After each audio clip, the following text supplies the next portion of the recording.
Helem doesn't know Chaskele, doesn't know Abate, doesn't know Dikos, doesn't know Pitinge, doesn't know Shake Me, doesn't know Zanzama. I'm surprised. Are you surprised too? Her era, their era started with mobile phones. Our era, there were no phones. We had to invent. So you don't have to be surprised. Chelensa, Abate, and the rest. You don't have to. And apart from that, she's a lady. And Sunrise on 3 most of them were not involved in the things we used to do from gutter to gutter. Yeah, gutter to gutter. Gutter to gutter is our answer to the what do you call the Premier League. Anyway, Doc, this morning we called you to pick your thought on something. This morning I was thinking aloud about the police service allowing the NDC and the MPP to have their finale rally in two adjoining constituencies. That's Medina constituency and the Ayawaso West Wugon constituency. What do you think? Johnny, I must be honest with you. In fact, I shared my concerns on TV3 at 7 News. I still don't understand why they allow them to do that. I still can't wrap my head around it, because first of all, the Legon enclave. You have Jimpa, you have University of Ghana itself, you have UPSA, you have Wisconsin, and in between them and around them, you have a very good number of people staying in and around businesses. Then, whilst you stretch to the other side, you have Medina. Just imagine the sheer population size of Medina and the commercial activities that take place there. And look at, for the rest of us who are either sandwiched in between them or coming from the side, it means you are completely cut off. And two big political parties, it is a call by the police, but I think the police should have just told them in the face, we will not allow you to do this. I don't know which of them, maybe I should check, which of them actually applied first. So whoever was granted the first, was actually notified the police they want to do this, should have stayed, then the other will be sent to the other side of town. But to let them do it, Johnny, I have to get out of that. I have an activity beyond there, but I have to go in between these two communities, right, to the other side of town, and the activity I'm supposed to be involved in would be starting around 4. But I have to leave home any moment by 11. Right. I have to start going, or else I'll be completely cut off. Right. And apart from that, the inconvenience to us, the confrontation that could unfold,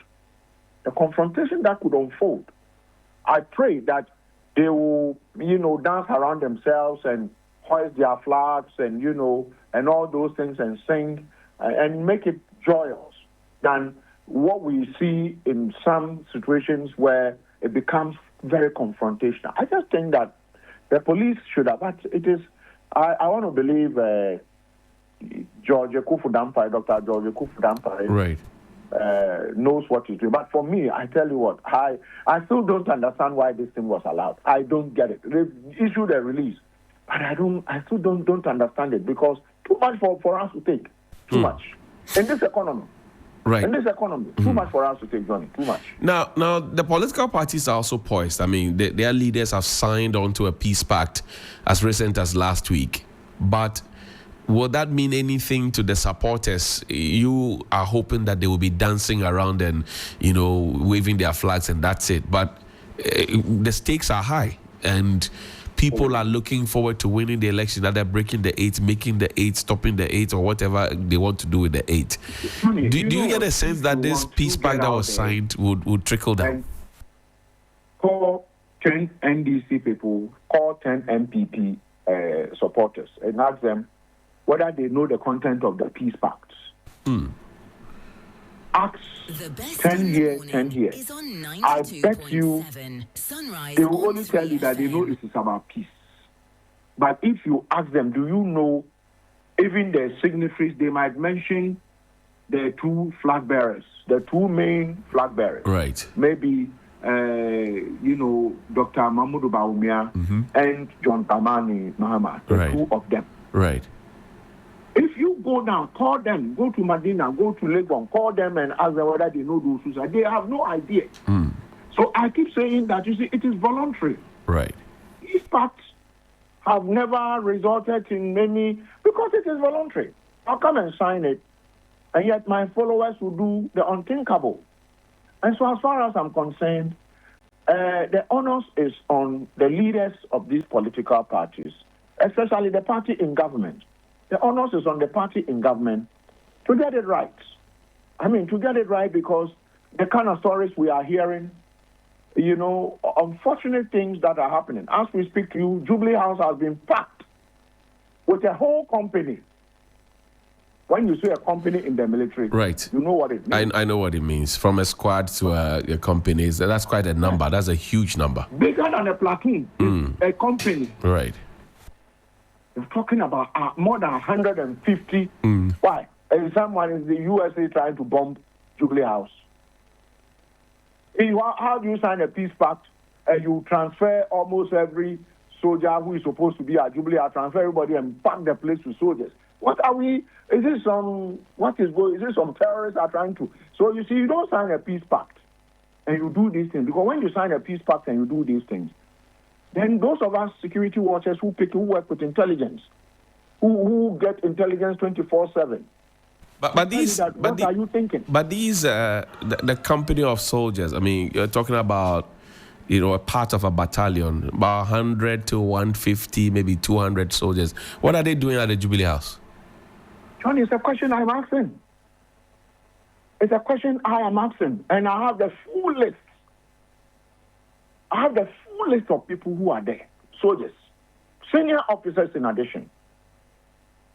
You are talking about, and so the point is that if you sign a peace pact, we are Ghanaians first before all this politics. I don't think we are at war.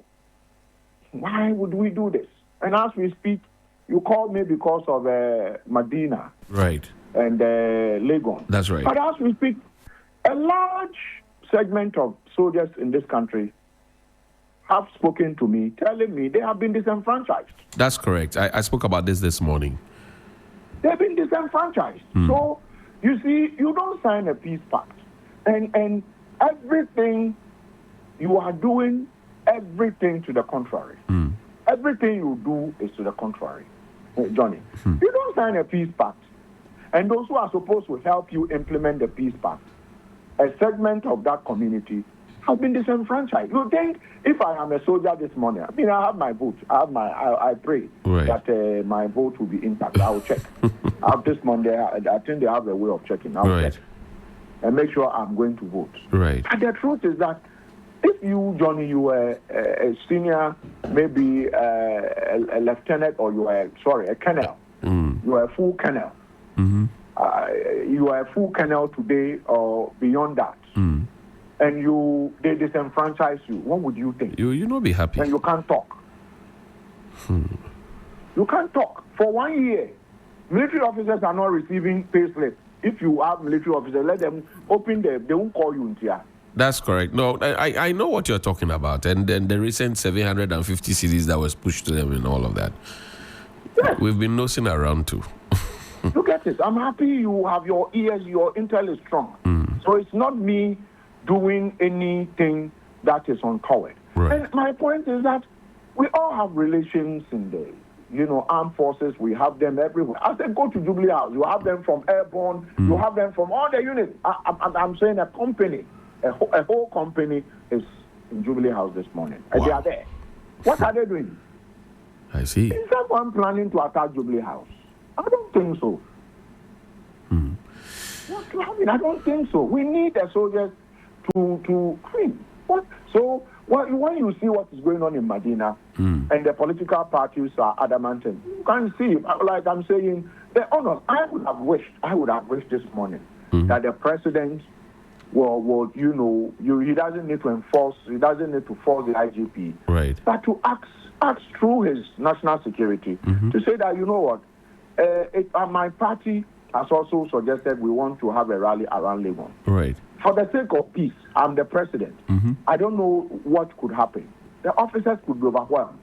So please, let me call my party people and tell them that I am still the president and I'm still the leader of the, I'm the outgoing leader of the MPP. I would want that this rally, for the sake of peace, you people, my party, please go and have it elsewhere so that, whoever wins Saturday's elections, the person is sworn in and we go on with our private lives or public lives. But unfortunately, it looks like caution has been thrown to the dogs. The police have been left to make their own decisions. If they are not careful and they say they are going to stop Party A or Party B, it will be hellfire. So what do we do? But I think that what is happening, you were talking about peace pact. Right. What does peace pact, Johnny, I tell you that what is going on for some of us, not everything some of us can talk about. As for that, I'll tell you. We will mention some of the things that we think shouldn't be happening. But there are serious things that you can't put them out for national security reasons, which we will keep forever. But the truth is that some of these things, why do you disenfranchise soldiers? Why do you pack Jubilee House? I mean, and these are questions we are asking. And what I'm hearing is that, you Adam Bonai, your people, you conducted a survey that said they won't vote for us. So why shouldn't we disenfranchise them? And I said, if they won't vote for you, I mean, why? I mean, this is just a survey we conducted. This is a survey we conducted. It's just a survey. It's just a survey. And they have their complaints. They have issues. They are complaining that the top is shaky within the military. This is not talking to them. This is snitching. Right. And therefore they are not happy. So deal with the things. Don't rather cut them off. A whole good number will not vote. And Johnny, some of these people, as we speak, are going to be airlifted to other places. That's right. You know that we've signed a peace pact. Military is not supposed to be deployed. But unfortunately, some people are scheming to deploy. So the only thing is for citizens to ensure that we stop them from getting anywhere closer to, polling stations. We will stop them from getting anywhere closer to polling stations. And I know that most of the military officers who know that this thing is not right, I mean, they should just be nonchalant. You deploy me, I'll just ignore you. Dr. Adam Bona of Security Warehouse, thank you very much indeed for your time. He's a security analyst, and we're grateful for your time this morning. That's Dr. Adam Bona. Helen, now you know what a company is, right? You're giving us some more insight. A company between 100 and 150, maybe 200 soldiers. They're part of a brigade. All right. A brigade is like 1,000 about. Yeah. Until he said military, when he said company, he said, the office of the presidency has set up some special company. And then he said, okay, military terms. I thought, he lost me there for a second. But some good education for the morning. And he seems alarmed by that. I mean, what is the reason for that kind of excess? Is there something that we should all be on tenterhooks about? That seems somewhat excessive. I don't know if that's the word I should use. But, yeah. I think Dr. Dambona's concern stems from the fact that the last time Parliament of the Republic of Ghana was attacked by the military, and there was an intrusion by the military. That's right. The intel we picked was that the people were deployed from the Jubilee House. And again, he mentioned that it's not just from one unit or one regiment. It's a mix of all of them. If you go back and watch the videos on the 6th of January 2021, you would see a mix of soldiers. Okay. Some wearing green beret, some wearing black beret. It means that they are not from one place. Got it.